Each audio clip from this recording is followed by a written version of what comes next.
Last week, we introduced you to the USMCA and how it's blatantly a revived NAFTA.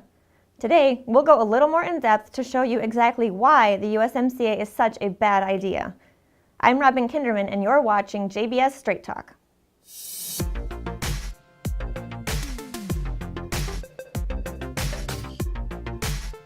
In his latest article, What's Wrong with the USMCA?, Christian Gomez states that the pact is even worse than NAFTA regarding undermining American sovereignty and self-determination in favor of North American integration extending beyond trade to include labor and environmental policies.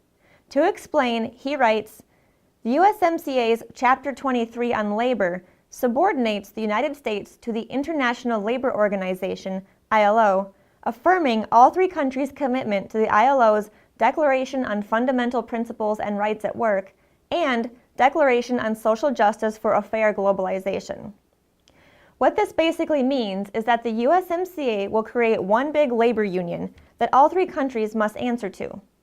Article 23.3 obligates the US, Mexico, and Canada to adopt and maintain in its statutes and regulations the effective recognition of the right to collective bargaining.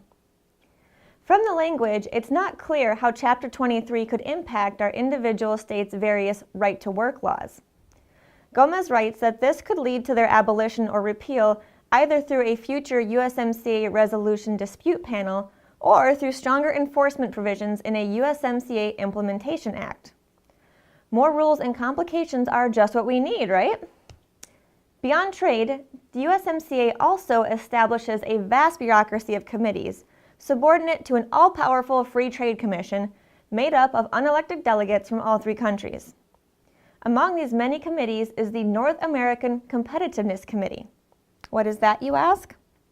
According to Chapter 26, the committee shall discuss effective approaches and develop information-sharing activities to support a competitive environment in North America that facilitates trade and investment between the parties and promotes economic integration and development within the free trade area. Why would we need a competitiveness committee when we already have a free market?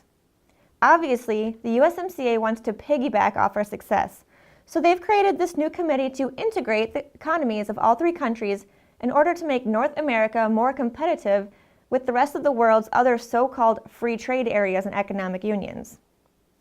As you can see, all of their fancy lawyer speak sounds great at first, but it's all just a sneaky way of getting the U.S. even more under the thumb of the United Nations. The USMCA is more than just a simple trade agreement with neighbors. It's about American subordination to global governance schemes like the UN, ILO, and World Trade Organization, and to further the economic integration of the U.S., Mexico, and Canada. To read Gomez's article and learn more, you can get your copy of this issue at shopjbs.org. The USMCA is NAFTA on steroids, and it brings us closer to a North American Union than ever before. That said, we need you to contact Congress and the President and urge them to both reject the USMCA and get us out of the UN. There's still time. Links are in the description below. So until next time, take care, God bless, and happy Thanksgiving.